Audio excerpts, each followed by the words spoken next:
semuanya, perkenalkan nama saya Ami Monika dengan NIM 110118. Saya dari Universitas Bung Karno, Fakultas Ilmu Komunikasi dan Politik. Di sini saya akan membacakan hasil dari jawaban UAS saya dengan mata kuliah Strategi Komunikasi Bisnis dengan dosen pengampu Bapak Tri Okta Kimiawan, SIKOM, MM. Berikut penjelasannya. Soal nomor 1. Ada 3 tujuan komunikasi bisnis, sebutkan dan jelaskan. Berikut jawaban yang pertama. 3 tujuan komunikasi bisnis. Yang pertama adalah memberikan sebuah informasi dalam hal bisnis. Yang kedua, komunikasi bisnis memiliki tujuan untuk meyakinkan atau membujuk. Nah, yang ketiga, tujuan lainnya adalah melakukan sebuah kerjasama antar pebisnis. Dengan kerjasama perusahaan akan mudah berkembang. Soal kedua, selain sebagai sarana komunikasi, surat bisnis memiliki 7 fungsi. Sebutkan dan jelaskan.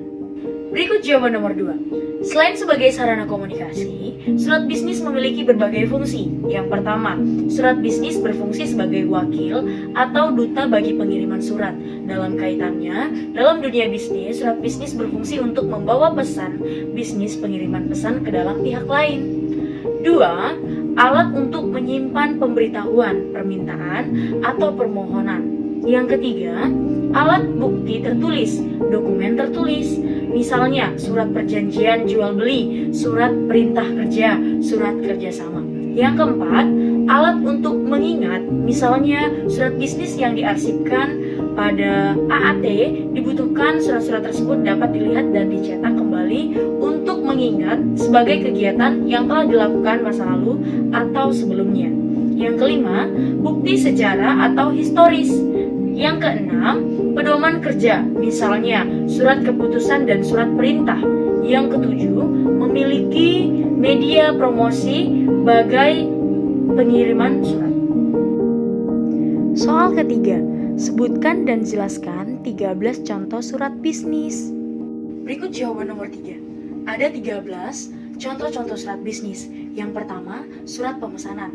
Salah satu surat bisnis yang lazim dijumpai dalam dunia bisnis, baik pada perusahaan yang bergerak dalam proses pengolahan, perdagangan, maupun jasa. Yang kedua, surat konfirmasi. Surat konfirmasi adalah surat yang berisi tentang penjelasan tertentu yang lebih berfungsi sebagai pemberitahuan. Yang ketiga, surat pengaduan. Surat pengaduan adalah surat yang berisi pengaduan pelanggan kepada pihak lain.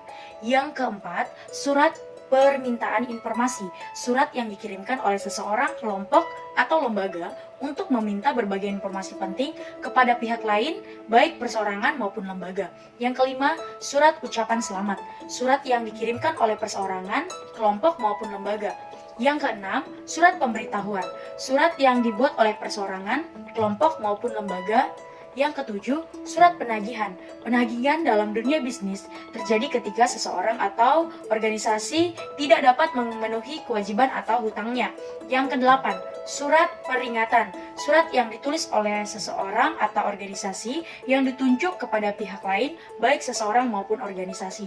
Yang kesembilan, surat perintah kerja. Surat perintah kerja atau SPK adalah surat yang ditulis oleh pemimpin suatu perusahaan kepada pihak lain yang berisi perintah untuk mengerjakan sesuatu.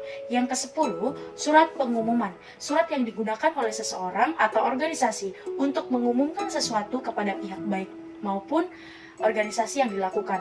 Yang ke-11, surat undangan RUPS, salah satu forum tertinggi dalam satu organisasi bisnis yang sangat strategis. Yang ke-12, surat kuasa.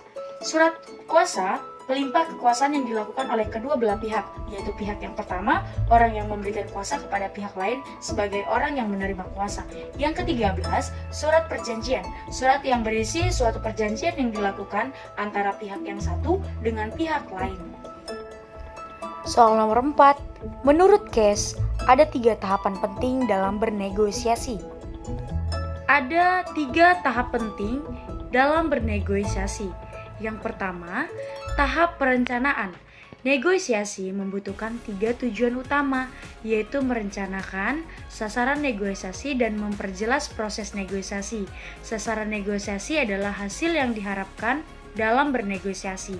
Yang kedua, Tahap implementasi merupakan tahap tindakan yang diperlukan agar mencapai sukses dalam bernegosiasi.